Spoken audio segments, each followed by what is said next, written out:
I'm having a moment this morning because I'm sitting outside looking at the trees and the fact that these are the same trees that have literally been in my life for over 30 some years. How beautiful and how tall. And I was just looking at like how they literally just arch over the house and the neighbor's tree. And I remember Miss Hattie next door, God rest her soul. I just had a moment. I started getting emotional. Um, I'm realizing that this house, even though it's been in our family for my brother's 48, so probably 48 years, my mom has had this home. It was her first house as a single mother. And it's been a house of like refuge for so many people. You know, when you go through a season or something's happening in your life, don't mind this, it had to air dry. You know, when you go through a season or something's happening in your life, and sometimes you just need to take a step back to breathe, to get yourself together, to land on your feet again and just feel some type of stability. This house has been that place. And what's so crazy about it is that we hadn't lived in this house for years, for years. It became my grandma and my granddad's house when my parents moved out and upgraded, right? When we hit that strong middle class level. My grandparents were living here up until my grandma got ill and passed away, but they had been here for a long time. And then it became the house that my mom let the church know, hey, we got a home over here. If somebody's in need, they can rent it out. And then it became, get it? I'm gonna get a little emotional. It became a space to help single moms that were going through something because my mom could relate to that. And then it became the space where we just didn't stop up until the point where we needed it. When my dad ended up losing his business, my parents had just went through their divorce, and they literally had nothing, but they had this house because they had paid this house off. And you know, being black and being in the black community, we rarely have things like this. We don't have houses that can always be passed down to another generation. We don't always have a space where when you're going through something, you may just need weeks or months, or you're in a season of your life where you just need to restart. You're trying to rebuild something, get your money back together. You need to cut down your expenses. You just need a place to land and lay your head. I've had many seasons like that in my life. I think that's why I get emotional, because I'm not new to that. I've had many, many seasons like that in my life where a friend, a family member, someone opened up a door to me and for me when I needed it, when I didn't have a lot of money at the time or going through my breast cancer journey. One of my good girlfriends opened up her door to me after my surgery. So I had just such beautiful support with her. And I mean, I'm just grateful for the people that have done that for me along my journey. And just sitting outside and looking at the beauty of what's around me. It may not be $1 million house. We don't even have a garage here at this one. It may not be the most, I don't know. We don't have a gated community. We don't have all the bells and whistles, but it's like, it's something that my parents have and they own it. And it's been a place for me to land these past 2 years. Because let me tell you, when I was living in Atlanta, I hit a high. I got a job making the most amount of money I had ever made before in my life. I had like 2 or 3x my income. I went from 50,000 to 145,000, and it just felt like my cancer comeback. It felt like, all right, y'all, like I'm back. That's literally how it felt. So I kind of balled out. I treated myself. I got my dream apartment. I had my dream job. I got my puppy. I was doing things that I clearly had never did before. I didn't give myself permission to do those things before because I was living on autopilot. I was not happy with the life that I had, but I still had joy. I think that's just been a gift that God has always instilled in me, no matter what. And something that my parents always taught me too is like, no matter what the situation is, have family, have each other, love each other, be grateful for what you have, and you got a roof over your head, period. And so I carried that with me, and I had all those things, and I just had this new like perspective of girl, you spent years going through this cancer journey. You had all these surgeries. You did all these things, right? So live. You are alive again. So live, live, live. And that's what I did. I saved a little bit, but I lived a lot of bit more. And I don't regret anything. I could have made some different decisions. Won't lie about that. But when God told me to come back home, so unexpectedly. It was literally a couple months before I needed to renew my lease. And I was like, back home? I said, I don't know about all that. Let's just say, long story short, he told me to come back home. And I have learned 3 things that we need to be very intentional about when it comes to the Lord. We need to listen, we need to trust him, and we need to obey. Shout out to Dr. Charles Stanley. So that's what I did, brought my butt back home, and I have been home for the past 2 years because I have not felt God tell me to move. He has done a work in my heart, in my mind, in my soul in a way that I don't think I could have gotten that where I was, and I wouldn't have received it for that season. And this has been the season where I have slowed down, where he's been building me up, where he's been restoring me, where he's been realigning me and adjusting me and changing me and transforming me. And like, to be broken, when you're broken, you can't get any lower. You know, there's no other place but up. And it's been on the up and up. Still bumpy, but it's been up. And God is just amazing. I don't know how else to say that, but just sitting out here now, staring at these trees, and then, realizing, hi, baby girl, realizing how old these trees are, how they have surpassed me.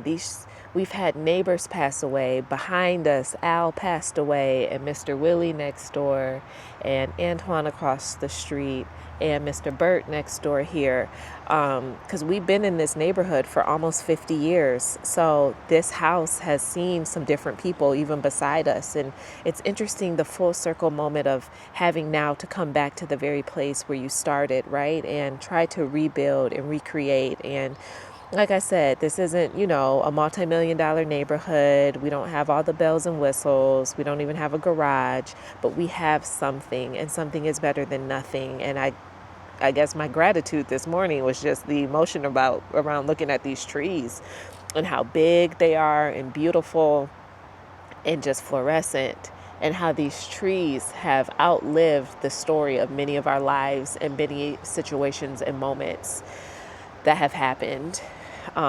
There's such a preciousness to that, And life may not look exactly how you want it to right now. You may not even be able to see like across the hill that you're currently walking up right now. You may not be able to understand why does it feel like you have like a thorn in your side. Why is there an ache and a pain? Why, are you dreading certain things, going to work? Why do you feel exhausted? Or maybe you feel behind. That was another conversation I had with my girlfriend the other day. She was like, I'm 41 and I feel behind. She was like, I don't want to waste my life. Maybe you feel like that too, because trust me, coming back home at 35, I felt that. I felt every bit of that. I was like, I don't know. I looked at, my text messages, went through like my friends' names and stuff. And I was like, I don't think anybody else living at home with their parents right now. I think it's actually just me. Everybody that moved out of state, got their own apartments, or my friends have their own houses, or I have a lot of friends that are married right now. And I am in this like unicorn bubble of not married, no children, back home with my mama and my dad. And I'm not embarrassed by any of that, because if I chose to be embarrassed by that situation, I'm not allowing myself to become who I need to be in spite of the situation.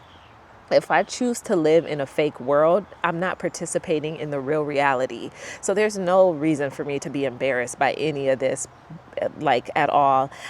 If anything, I realize that it's allowing me to get ahead more. It's giving me some space that I've needed, and it's allowing me to spend time with them that I hadn't in the past 6 years. It's giving me time back in my own way. It's giving me spaciousness in my own way, and it's helping me restart in a new way. And sometimes it's like the timing is everything. And when you get it, you get it. You know, what's the right time in the wrong situation? So it's like when it happens and you actually can process, apply the wisdom, and get what you need to get for the season that you're in, that could be the thing that propels you forward. So I'm not embarrassed by being back home with my parents, quite literally. And that may be another conversation about how I am saving money, how I am able to get ahead, the joy of being back home. Because oftentimes in the Black community, we're kicked out at 18. We're told to go and figure it out, you know? And I'm grateful that my mom has never been like that. My mom and my dad were never like that. When I got my first job at 16, my dad was like, I didn't tell you had to work, but you wanted to, so we let you. And he's right. And I've been working ever since. And they've always just given me space in that way and autonomy in that way. And I'm grateful that they instilled that piece in me younger in my younger days. I'm really grateful for that. So now even being back home, my parents are like, don't rush. Get yourself together. Do what you got to do. Help out here and there around the house, which I am definitely doing. That's another reason why I'm like, let me use my voice more because I have goals. I wrote down my why. I shared them with y'all a couple days ago. I've been keeping a lot of things in this notebook and I like it. I'm a notebook hoarder, not in a negative way. That doesn't sound good. That sounds like a negative way. I really enjoy notebooks. There's specific brands of notebooks that I love too. Fringe, if you ever get into it, get into it. But I said, Renee, just use one. Just use one. And I wrote down my why the other day when I was sitting outside in the car. I said my why is to get my mom a new truck. I want to be able to fix the house because there's some things that need to be fixed, especially after we had like a little random storm a couple weeks ago, and pretty much everybody in the neighborhood had like trees down. I mean, crazy. I want to travel for a few months in an RV. I don't know when I became that woman, but I'm her. I have debt that I need to pay off, and I want to stop feeling trapped by a paycheck. I want my options, because when you have options, you have freedom. When you have options, you're not at the mercy of a job. You're not at the mercy of your boss. You're not at the mercy of a paycheck. I think that's the hardest thing that most of us are feeling right now, being at the mercy of all those things. And feeling like you don't have any space, you can't breathe, you can't take time off, you can't take a day, you can't be gone for 24 hours without somebody texting you and asking you and needing you. And you already got people at home needing you, and you're already a caregiver, and you're tending to your kids, and you're tending to your husband, and you're tending to the dogs, and you're tending to your friends, and then you're tending to your job, and then you're tending to the employees, and then you're tending to your boss, and you're attending to the members, and you're always attending to something and somebody, and we're always doing stuff and helping and this and that. But we need space. We need margin. We need room to breathe. That's real. Because if you don't have that, if you don't do that, you are literally on a one-way Amtrak ticket to burnout.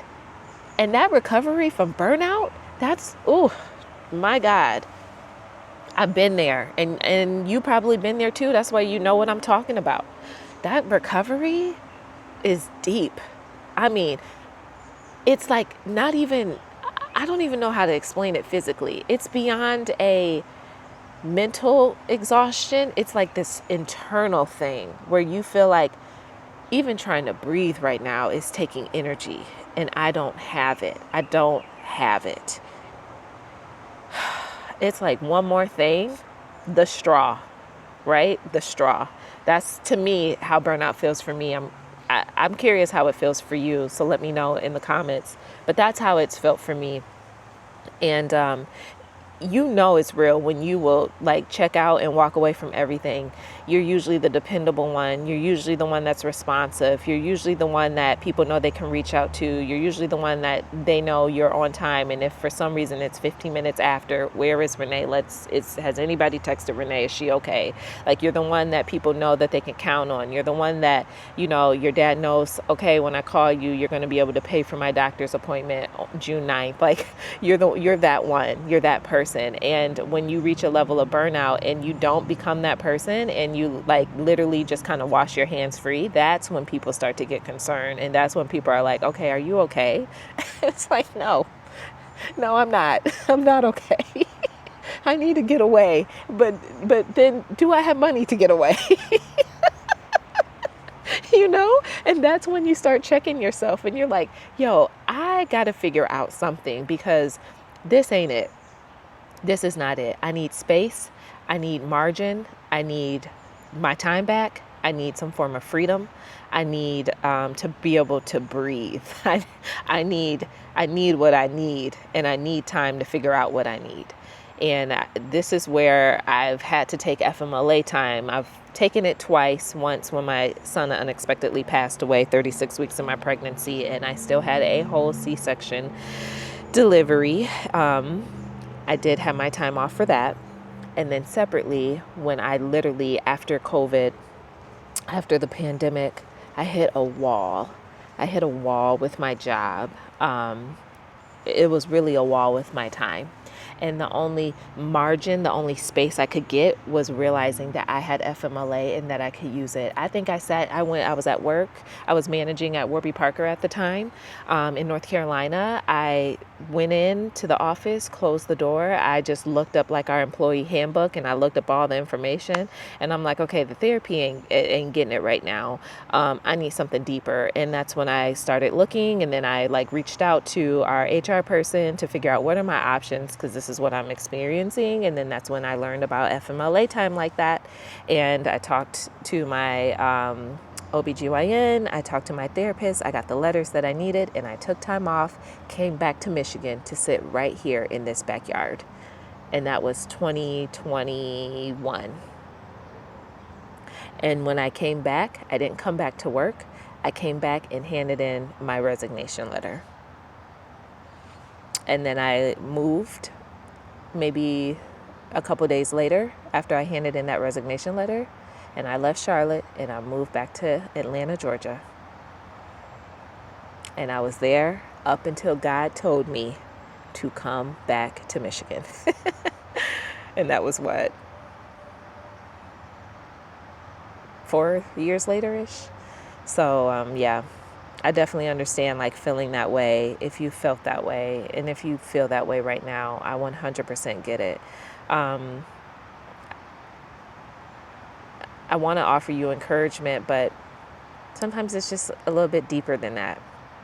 You really got to fight to get your time back. You got to fight to create your options. That's really what it comes down to, y'all. I was sharing this with the ladies in our group call yesterday. We met for our very first clarity hour. Oh, those ladies were fantastic. I mean, my heart just walked away so just warm and excited for them, excited for the possibility of the change that's coming. That's where my excitement gets, because once you made up your mind and you've already decided, I can't keep doing life like this, I need to make a change. I can't wait to see the win and the change that happens when you commit relentlessly to your life every single day. It's really committing to making change on your own terms. And I shared this with them. I said that women don't want more money for the sake of money. They want money because they want options.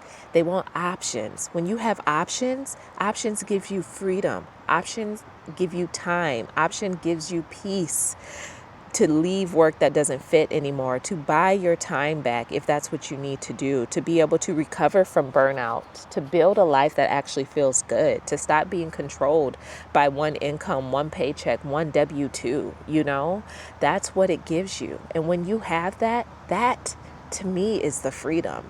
That to me is the it thing. Like, I'm not chasing millions. I'm not. I'm chasing options. And if my options produces millions and that is what God has in the books for me, ordained, planned, and aligned, amen. I'll step up to the plate, Lord. Trust, listen, and obey. Okay? If that's what He has for me, that's where I will be. But like my mind today, I'm chasing the freedom. I said to myself, if freedom is even having my part time voice make me full time money for my W 2, I get it. And I will walk away. I will walk away from that to continue to flow in alignment of where God has called me to be. Having that call felt so good. It felt so amazing to just like have that time and have that space, really. I've learned through just personal situations and trauma and loss and like really heavy life changes that it is a relief to have space, and it is a safety to have alignment, but it's a safety to have people that get it, like people that can understand how you feel, what you're feeling, and you are like, okay, I'm not crazy. And other people feel this way too. So this is a real feeling. This is valid. And sometimes we'll hear, and I've said this too, you don't need permission, but sometimes there are moments where you feel like you do. And when you start to realize that you don't, that's your confidence growing. Your confidence is growing because you're growing. You're experiencing some growth from the work that you're choosing to do. So that's a big deal. That's a big deal. But yeah, we're not building side hustles. We're building leverage. We're creating enough options that our lives are no longer dictated by one paycheck, one boss, one title, one circumstance. I think that's the bigger picture. That's like the it thing. And it's really beautiful when you finally have the open door and the shift of knowing that your options can come through you being exactly who you are. Your options can come through the life that you have lived. Your options can come through your story and your resiliency. You don't have to be anybody else. You don't have to do it the way that they do it. You literally have more than you need because you are more than enough. You are you. Nobody is a you. Nobody has your story. Nobody has your secret sauce. Nobody has walked in your shoes. Nobody woke up feeling how you felt. Only you. You are you. You are one of one, and don't shortchange yourself. I think that's the thing I want you to walk away with. Like, don't shortchange yourself because you are capable. And I'm excited to see what you do with your capabilities. So the girls loved the clarity hour so much, they asked if we can do it again, which really warmed my heart. So I am going to make space to host it again and maybe make it in a different way. I'm working on those details, right? I'm like, I don't know if maybe 6 weeks, because I want to be intentional about helping them be guided to get to the results. And I don't know if I want to do it twice a month, do it like a 6-week commitment with each other. I don't know. I'm figuring that out. I'm resting and I'm praying about that to see what feels good, because I want more women to experience that feeling. And I'm literally in the thick of it right now. So I'm not, telling you from a place of, oh, I've arrived, I made it. No. I'm on this journey right now with you too. I just may be a couple steps ahead, but I'm literally on the journey. It all started back in November 7 months ago, when I committed to showing up on YouTube for 100 days straight. Through all of it, okay? I was unemployed, then I ended up going through a breakup, and then I accepted a job, and then I was like, oh, hell no, this job ain't gonna work. And then I was like, I gotta leave this, because this is going to fry my brain. How am I studying mental health, and my mental health is literally being tested right now so hard? And then it led me and propelled me into a new situation where I have some of the same similar feelings, and it's not so much about the job at this point anymore, but the job has been the trigger. That feeling has been the catalyst, and I think God has really been trying to teach me something within that feeling. I was resting in Matthew 11:20 this morning. I think that's where I was. Let me look, because I think I still got it pulled up. Is it Matthew 11:20?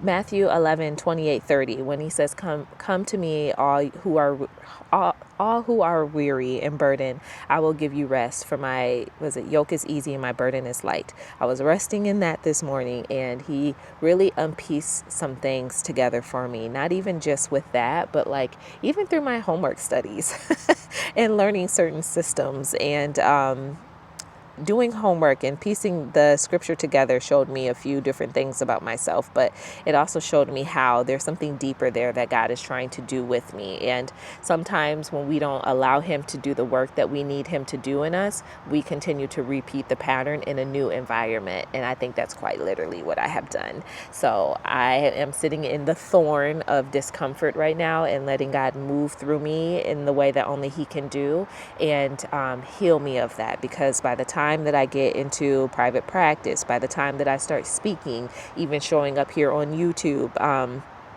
one day getting in marriage and motherhood and just like doing life with people and being a leader, the environment's going to change, but the pattern should not.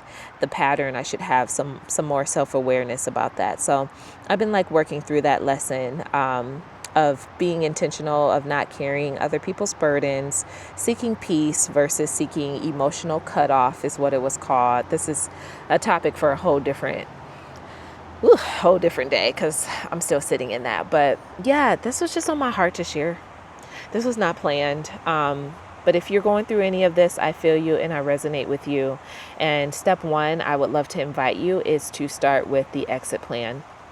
The exit plan is linked below in the description. And here's the thing about the exit plan. I want to be clear. It's not a how to leave your job. It's how to go from feeling trapped to having options in a 90-day framework. And I think if you sit down and actually do the work with it, if you're in a season of your life where you are rebuilding your life, where you are trying to get to the next thing, right? You've spent 20 years at this job and you're like, okay, there's more to life than this. There's more to this job than this. Like, what else could it be? I'm trying to figure out other ways to generate income. I'm trying to figure out other ways to really increase my options right now and increase my margin. If you're in that space, my invitation to you first is starting with the workbook, and spend a week or 2 weeks in that, and really be honest with the questions, the scores, even the freedom math that you have to do, because that's sprinkled in there. Be honest with all of that. And yeah, I think that is a beautiful place to start. So, all right, my friends, until the next video, until the next cup of coffee. I stole this coffee from my dad. I got it for him from Target, and then I took it back. I like it. I like the green. Obviously, I am not a part of the dog dad community, but I'm a part of the community. I think it's cute. So anyways, until the next video, y'all. I'll talk to you later. Bye.